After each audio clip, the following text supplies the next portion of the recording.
आज की कहानी है ईश्वर का सच्चा मोल। एक गांव में दो पड़ोसी रहते थे, राज और कमल। राज बहुत धनी और सामाजिक रूप से सम्मानित व्यक्ति था।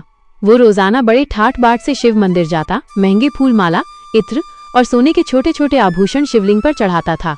पूरा गांव उसे सबसे बड़ा शिव भक्त मानता था।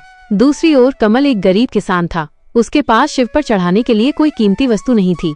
वो केवल रोज सुबह जंगल जाता, वहां से एक ताजा बिल्व पत्र और थोड़ा जंगलों में उगा शुद्ध शहद लेकर आता था और उसे पूरी श्रद्धा से भगवान शिव को अर्पित कर देता था।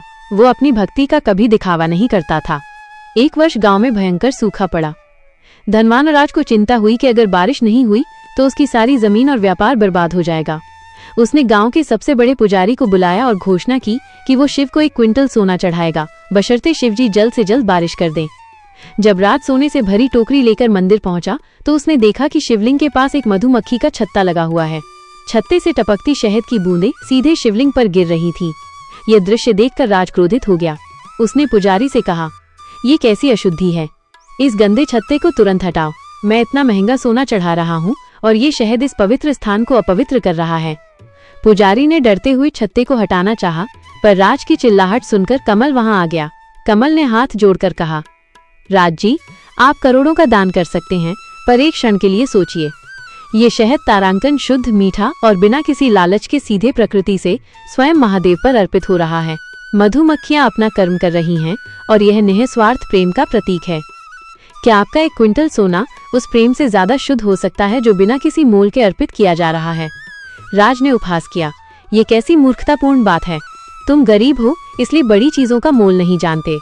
मेरा सोना असली भक्ति है और तुम्हारा शहद केवल गंदगी। उसी क्षण आकाश में जोर से बिजली कड़की। एक आकाशीय वाणी गूंजी, राज, तुमने मुझे सोना देने की पेशकश की, पर तुम्हारा मन सौदेबाजी और दिखावे से भरा है। तुम अपनी भक्ति को खरीद रहे हो, लेकिन कमल का बिल्व पत्र और ये शहद, ये मेरा सच्चा मूल है।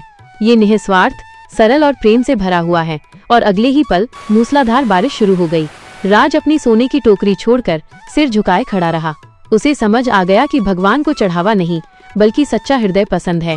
कमल ने साबित कर दिया था कि जो प्रेम की एक बूंद सोने के पहाड़ से कहीं ज्यादा मूल्यवान होती है। इस कहानी से सीख, भगवान को भौतिक वस्तुओं की नहीं, बल्कि सच्ची श्रद्धा, निःस्वार्थता और प्रेम की आवश्यकता होती है। भक्ति का दिखावा या सौदेबाजी सच्चे समर्पण के सामने हमेशा कमजोर पड़ जाती है। अगर मेरी कहानी आपको पसंद आई है तो मेरे चैनल RS स्टोरी को लाइक करिए, सब्सक्राइब करिए तथा बेल आइकन में क्लिक करिए। धन्यवाद।